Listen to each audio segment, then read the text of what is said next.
എല്ലാവർക്കും ഒരിക്കൽ കൂടി നമ്മളുടെ സ്വന്തം ആർ.സി. ഗാർഡനിലേക്ക് സ്വാഗതം. ഞാൻ നിങ്ങളുടെ സ്വന്തം ചന്ദ്രേഷ്. അപ്പോൾ എല്ലാവർക്കും അറിയാമല്ലോ, ഇന്ന് നമ്മൾ ഫെർട്ടിലൈസർ കൊടുക്കുകയാണ്. നമ്മൾ ഫെർട്ടിലൈസർ കൊടുത്തു കഴിഞ്ഞാൽ നമുക്ക് അതിൻ്റെ ബെനിഫിറ്റ് ഉണ്ടാകത്തുള്ളൂ. ഫെർട്ടിലൈസർ കൊടുക്കാതെ വളം മാത്രം കൊടുത്തുകൊണ്ടിരുന്നു കഴിഞ്ഞാൽ നമുക്ക് യാതൊരു മെച്ചം ഉണ്ടാവുകയില്ല കേട്ടോ. അതറിയാമല്ലോ, ഞാൻ പ്രത്യേകം പറയേണ്ട കാര്യമില്ലല്ലോ. പിന്നെ ഇന്ന് നമ്മൾ കൊടുക്കുന്ന ഫെർട്ടിലൈസർ എന്ന് പറഞ്ഞാൽ ഞാൻ നേരത്തെ പറഞ്ഞിട്ട് എല്ലാം നമ്മൾ ഓർഗാനിക്കാണ് കൊടുക്കുന്നത്, ജൈവവളമാണ് കൊടുക്കുന്നത്.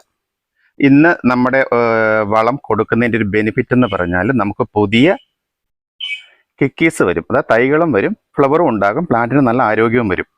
നമുക്ക് ഒരു 2 ഷൂട്ടേ ഉള്ളെങ്കിൽ ആ പ്ലാന്റിന് നമ്മൾ ഫ്ലവർ വരുത്തിയിട്ട് കാര്യമില്ലല്ലോ. വേറെ അടുത്ത ഷൂട്ട് ഉണ്ടല്ലേ നമുക്ക് വീണ്ടും ഫ്ലവർ കിട്ടുകയുള്ളൂ. അപ്പോൾ ഇന്ന് കൊടുക്കുന്നത് അതാണ്. അപ്പോൾ അതിന് മുമ്പ് നമ്മൾ സാധാരണ പോലെ ചെടികളെ കാണിച്ചെന്നുള്ളതേ ഉള്ളൂ. ഇനിയും ഇവിടെ കുറച്ച് മാജിക്കുകൾ ഒളിഞ്ഞിരിപ്പുണ്ട്, അത് ഞാൻ അടുത്ത വീഡിയോയിലേ കാണിക്കത്തുള്ളൂ. എന്നുവെച്ചാൽ കുറച്ച് പേര് വിരിഞ്ഞ് വന്നിട്ടുണ്ട്, കുറച്ച് പേര് വിരിയാൻ റെഡി ആയി നിൽപ്പുണ്ട്. അപ്പം അടുത്ത ആഴ്ച നല്ലൊരു ഫെർട്ടിലൈസറാണ് ഞാൻ നിങ്ങളെ കാണിച്ചു തരാൻ പോകുന്നത്. അത് ഞാനത് പ്രിപ്പയർ ചെയ്തുകൊണ്ടിരിക്കുകയാണ്. അത് റെഡി ആകാനായിട്ട് ഒരു 10-15 ദിവസം എടുക്കും. അതുകൊണ്ടാണ് ഞാൻ ആ സെക്ഷനിലേക്ക് ഒന്നും പോകാത്തത്. നിങ്ങൾക്ക് കാണുമ്പോൾ എന്തെങ്കിലും ഒരു തോന്നണ്ടേ ഇവിടെ എന്തെങ്കിലുമൊക്കെ നടക്കുന്നുണ്ടെന്ന്. പിന്നെ ഗ്രൗണ്ട് ഓർക്കിഡ് ഞാൻ ആ ചട്ടിമേ കയറ്റി വെച്ചിരിക്കുന്നത് കാണിച്ചു, ചട്ടിയുടെ പുറത്ത്. അപ്പം അത് അധികം ആരും ഒന്നും കണ്ടിട്ടില്ല. വെച്ചാൽ അത് ഉദ്ദേശം ഇത്രയേ ഉള്ളൂ, ഡ്രെയിനേജ് നല്ല രീതിയിൽ വേണം നമ്മുടെ പ്ലാന്റിന്. എന്നാൽ മാത്രമേ പ്ലാന്റ് നല്ല ആരോഗ്യത്തോടെ വരത്തുള്ളൂ. പോകാറായിരുന്ന പ്ലാന്റുകളൊക്കെ നല്ല ഉഷാറായിട്ട് വരുന്നത് കണ്ടോ. ഇതൊക്കെ കാണിക്കുന്നതെന്ന് വെച്ചാൽ ചിലർ പറയുന്നുണ്ട് വീഡിയോ ലെങ്തി ആയി പോകുന്നു. വീഡിയോ ലെങ്തി ആക്കാനല്ല കേട്ടോ, നമ്മൾ ചെയ്യുന്നതിന് ഗുണമുണ്ടെന്നൂടെ നിങ്ങൾ അറിയണ്ടേ. അതിനുവേണ്ടിയിട്ടാണ് നിങ്ങൾ ഓരോന്ന് ഇതൊക്കെ കാണിച്ചു തരുന്നത് കേട്ടോ. നമ്മളിതൊക്കെ ചെയ്ത് കഴിഞ്ഞപ്പോൾ ആ പോകാറായ പ്ലാന്റൊക്കെ ഉഷാറായി വന്ന് അതിൽ നിന്നൊക്കെ മുട്ട് വരുന്നുണ്ട്, അതായത് സ്പൈക്ക്. അതുകൊണ്ടാണ് ഞാൻ ഇതൊക്കെ നിങ്ങളെ ഈ കാണിച്ചു തരുന്നത് കേട്ടോ. അല്ലാതെ വീഡിയോ വലിച്ചു നീട്ടാനോ ലെങ്തി ആക്കാനോ ഒന്നുമല്ല. അപ്പോൾ നമുക്കിനി വളം നോക്കാം. അപ്പോൾ ഇന്നത്തെ ഈ ഫെർട്ടിലൈസർ എന്താണെന്ന് അറിയണ്ടേ. ഇന്നത്തെ ഈ ഫെർട്ടിലൈസർ നമുക്ക് പച്ചച്ചാണകം, കടലപ്പിണ്ണാക്ക്, ഏത്തപ്പഴത്തിൻ്റെ തൊലി, ഇത്രയും കൂടെ ഇട്ടാണ് നമ്മൾ ഇന്നത്തെ ഈ ഫെർട്ടിലൈസർ ഉണ്ടാക്കിയിരിക്കുന്നത്. അത് ഞാനൊരു ഒരാഴ്ചയ്ക്ക് മുകളിൽ വെള്ളത്തിലിട്ട് ഇങ്ങനെ വെച്ചിരുന്നു. അത് ഡെയിലി എന്നും ഇളക്കുമായിരുന്നു. ഇളക്കി ഇന്ന് അതിൻ്റെ തെളി എടുത്ത് വെച്ചിരിക്കുകയാണ്. അതിൻ്റെ മട്ടത് ഇവിടെ കിടപ്പുണ്ട്. അപ്പം നമുക്ക് നമ്മുടെ പ്ലാന്റ് ചെയ്ത് മതി. ഇത് 10 ലിറ്ററിൻ്റെ ഒരു ബക്കറ്റാണ്. അതിലൊരു 5 ലിറ്ററോളം ഇതുണ്ട്. 5 അല്ലെങ്കിൽ 8എങ്കിലും ഉണ്ട്. ഇപ്പം നമ്മൾ ഇത് മതി. ഇത് സാധാരണ ഡൈല്യൂട്ട് ചെയ്യുന്ന നിങ്ങൾക്ക് അറിയാമല്ലോ. 1 ലിറ്റർ വെള്ളത്തിൽ 1 ലിറ്റർ ഫെർട്ടിലൈസറും കൂടെ ചേർത്തിട്ട് നമ്മുടെ പ്ലാന്റുകൾക്ക് സ്പ്രേ ചെയ്ത് കൊടുത്താൽ മതി. ഇത് കൊടുത്താലുള്ള ഗുണമെന്ന് പറഞ്ഞാൽ നമ്മുടെ ഫ്ലവർ ആകാത്ത പ്ലാന്റുകൾ ഫ്ലവറും തരും നമുക്ക്. അതുപോലെ തന്നെ നമുക്ക് പുതിയ തൈകൾ വരും. ഈ പുതിയ തൈകൾ വരാതെ പ്ലാന്റ് ചുമ്മാ നിന്ന് കഴിഞ്ഞാൽ, ഈ ഫ്ലവർ വന്നു കഴിഞ്ഞാൽ ചിലപ്പോൾ 1-2 ഷൂട്ടേ ഉള്ളെങ്കിൽ ആ പ്ലാന്റ് അതോടുകൂടി ഉണങ്ങിപ്പോകാൻ ചാൻസ് ഉണ്ട്. അതുകൊണ്ടാണ് ഞാൻ നിങ്ങളോട് പറയുന്നത് ഫ്ലവർ മാത്രം നോക്കരുത്, നമ്മുടെ പ്ലാന്റിന്റെ ആരോഗ്യം കൂടെ നോക്കണമെന്ന്.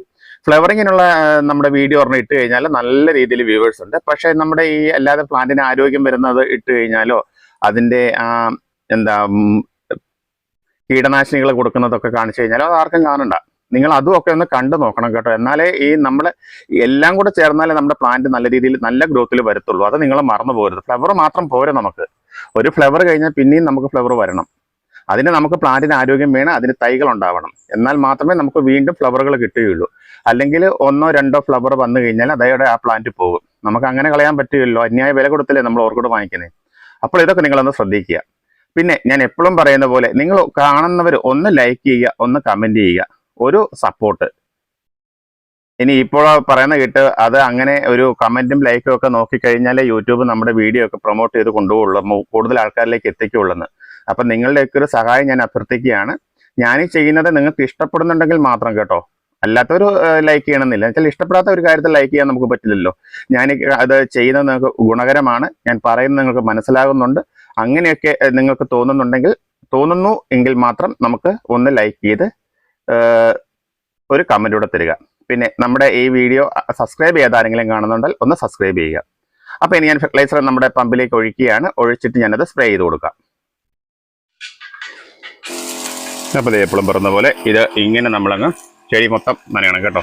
ആ പോട്ടും തണ്ടും ഇലയുടെ അടിയും ഇലയും എല്ലാം നനയണം. ഫ്ലവറോ ബഡോ ഉണ്ടെങ്കിൽ അതേ മാത്രം വീഴാതെ ശ്രദ്ധിക്കണം. ബാക്കി നമ്മൾ പ്ലാന്റ് ഫുള്ള് നനച്ചെടുക്കണം. പിന്നെ രാവിലെ ഞാൻ ഫെർട്ടിലൈസർ കൊടുക്കുന്നതിന് മുമ്പ് പ്ലാന്റ് നന്നായിട്ട് നനച്ചായിരുന്നു കേട്ടോ. അതിനുശേഷം ഒരു അരമണിക്കൂറായിട്ടുണ്ട്. എന്നിട്ടാണ് നമ്മൾ ഈ വളം കൊടുക്കുന്നതെന്ന്. അപ്പോൾ ഇന്നത്തെ വീഡിയോ ഇത്രയൊക്കെ ഉള്ളൂ. നിങ്ങൾക്ക് വീഡിയോ ഇഷ്ടമായി എന്ന് ഞാൻ വിശ്വസിക്കുന്നു. അപ്പോൾ നമുക്ക് വീണ്ടും മറ്റൊരു ഗുണകരമായ ഉപയോഗപ്രദമായ ഒരു വീഡിയോയുമായി കണ്ടുമുട്ടാമെന്നുള്ള ശുഭാപ്തി വിശ്വാസത്തോടെ ഇന്നത്തെ വീഡിയോ ഞാനിവിടെ പൂർണ്ണമാക്കുകയാണ്.